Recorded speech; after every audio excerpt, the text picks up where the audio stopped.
2013 में जो काम किए गए हैं उसमें मैं एक चीज जिक्र करना चाहता हूं। इलेक्शन आने वाला था, बहुत ही कम दिन बच गए थे, इलेक्शन कोड ऑफ कंडक्ट लगने ही वाला था। हम सबको मालूम है अप्रैल और मई में चुनाव हुआ था। 5 मार्च 2014 को उस समय का यूपीए सरकार ने 123 प्राइम प्रॉपर्टीज को जो housing and urban development ministry का तहत आता है उसको आपने दिल्ली वक्फ बोर्ड को ट्रांसफर कर दिया। क्या जरूरत था? कुछ दिन बाकी था चुनाव होने के लिए, आप इंतजार तो करते। आपने सोचा ये करके वोट मिलेंगे, लेकिन आप तो चुनाव तो हार गए, तो फायदा क्या हुआ? ऐसा काम करने से वोट नहीं मिलता है। इसलिए लोग इंटेलिजेंट है, हमारे देश के लोग समझदार है, इसलिए वोट बैंक का राजनीति के बिना हम अच्छे सोच के साथ में आज इस सदन में फिर से आए हैं। कुछ एनोमलीज है इस बिल में, तो इसको बदलना जरूरी था। मैंने एक पहले भी इसका जिक्र किया था कि आपने कहा कोई भी हिंदुस्तानी, कोई भी भारतीय वक्फ क्रिएट कर सकता है। वो 95 में ऐसा नहीं था, आपने 13 में बदलाव किया, उसको हमने फिर से 1995 का प्रावधान को फिर से रिवाइव करते हुए ये हमने जोड़ा है कि वक्फ वही क्रिएट कर सकता है जो मिनिमम 5 साल इस्लाम को प्रैक्टिस करता है। बहुत साफ साफ शब्दों में प्रावधान रखा है। सर, जो वक्फ बोर्ड बने हैं हम उसको बहुत ही सेकुलर, इंक्लूसिव बनाना चाहते हैं। आपका पुराना प्रावधान को हटा करके अब हमने कहा है कि वक्फ बोर्ड में शिया भी रहेंगे, सुन्नी भी रहेंगे, बोहरास भी रहेंगे, आगा खानिस भी रहेंगे, मुसलमानों में जो बैकवर्ड है, पिछड़े लोग हैं वो भी रहेंगे, और साथ साथ में महिला भी रहेंगे और एक्सपर्ट नॉन मुस्लिम भी रहने का प्रावधान रखा गया है। सब स्वागत करना चाहिए, इसको किसी को आपत्ति होने का कोई जरूरत नहीं है। उसके बाद सर मैं थोड़ा सा इसको विस्तार करके बताना चाहता हूं। मेरा ही खुद का एग्जांपल मैं देता हूं। मान लो मैं मुस्लिम नहीं हूं, लेकिन मैं माइनॉरिटी अफेयर्स मिनिस्टर हूं, तो मैं सेंट्रल वक्फ काउंसिल का चेयरमैन होता है। तो मेरे होने के बावजूद उसके बाद टोटल 4 नॉन मुस्लिम हो सकता है वक्फ बोर्ड, वक्फ काउंसिल में मेंबर, और उसमें मैक्सिमम 4 नॉन मुस्लिम के साथ साथ में 2 महिला कंपल्सरी है। 2 महिला होना ही चाहिए सर। उसके बाद सर स्टेट अभी आप पूरा वक्फ बोर्ड देख लीजिए, महिला कहाँ है? महिला को दिन रखा ही नहीं है, वो सिर्फ बातें करते हैं। सर 22 सर मैं स्पेसिफिक बताना चाहता हूं। सेंट्रल वक्फ काउंसिल में टोटल 22 मेंबर्स में 4 नॉन मुस्लिम से ज्यादा मेंबर नहीं हो सकते हैं।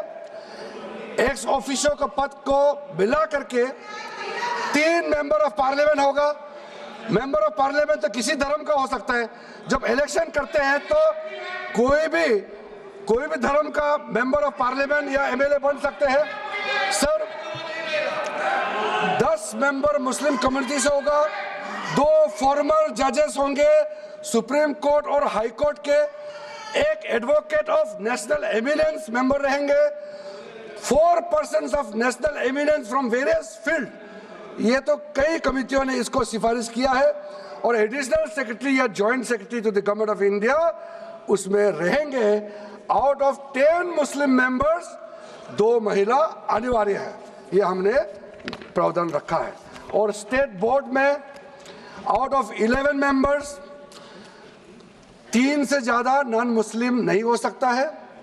एक्स ऑफिसर को मिलाकर के 1 chairperson, 1 MP, 1 MLA, 4 members from Muslim community, 2 members with professional experience, 1 member of Bar Council and Joint Secretary to the state government dealing with work matters.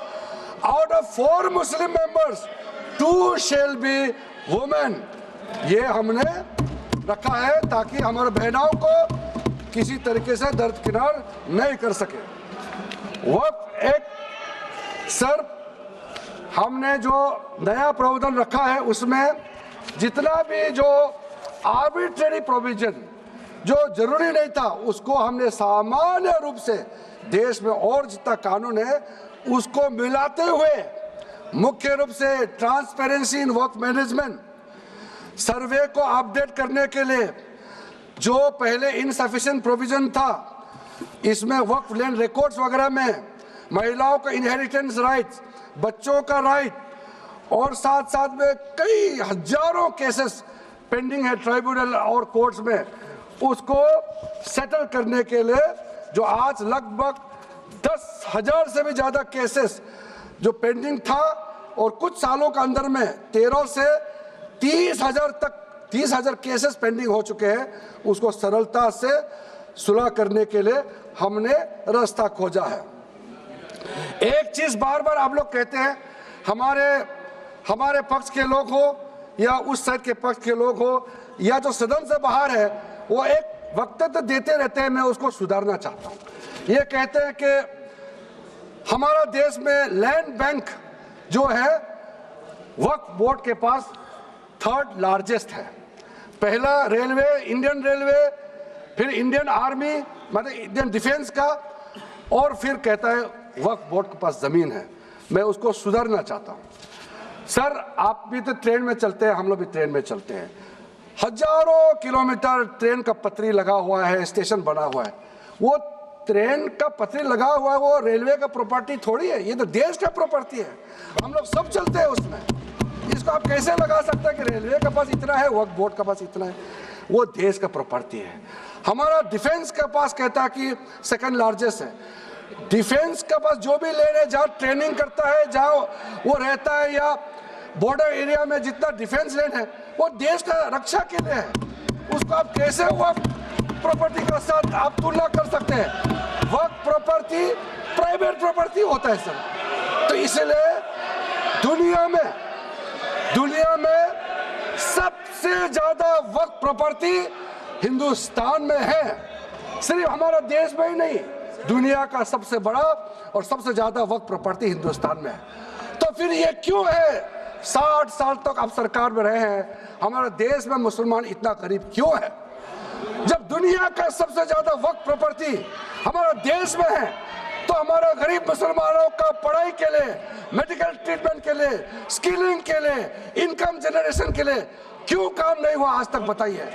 ये दुनिया का सबसे बड़ा वक्फ प्रॉपर्टी अगर हिंदुस्तान में है, तो उस प्रॉपर्टी से गरीबों का उत्थान के लिए, लोगों का भला के लिए अगर ये सरकार नरेंद्र मोदी जी के नेतृत्व में गरीब मुसलमानों के लिए काम कर रहा है, तो इसमें आपत्ति क्यों होना चाहिए? आप लोग बताइए। इसलिए सर, इसको धर्म जाति से बाहर उतर करके सबको सीधा अपना दिल से पूछ करके आप सोच के देखिए कि आप जो लोग आज इस बिल को विरोध कर रहे हैं, आज 1 साल 2 साल नहीं, सदियों तक हमारा देश उसको याद रखेगा कौन इस बिल को समर्थन कर रहा है, कौन इस बिल को विरोध कर रहा है। आज चंद वोट के लिए, सत्ता के लिए हमारे मुसलमानों को आपने 70 साल से ज्यादा वोट बैंक बना करके गुमराह किया है। कितना और गुमराह करना चाहते हैं? अब हमारा देश में वोट बैंक का राजनीति नहीं चलेगा। इसलिए मैं कहना चाहता हूं, जब हमारा देश में इतना वक्त प्रॉपर्टी है, तो इसको हम बेकार में पड़ा रहने नहीं दिया जा सकता है। गरीब मुसलमानों के लिए, आम मुसलमानों के लिए इस्तेमाल करना ही पड़ेगा। उसके लिए आज का ये वक्त संशोधन बिल जरूरत है। अध्यक्ष महोदय जी।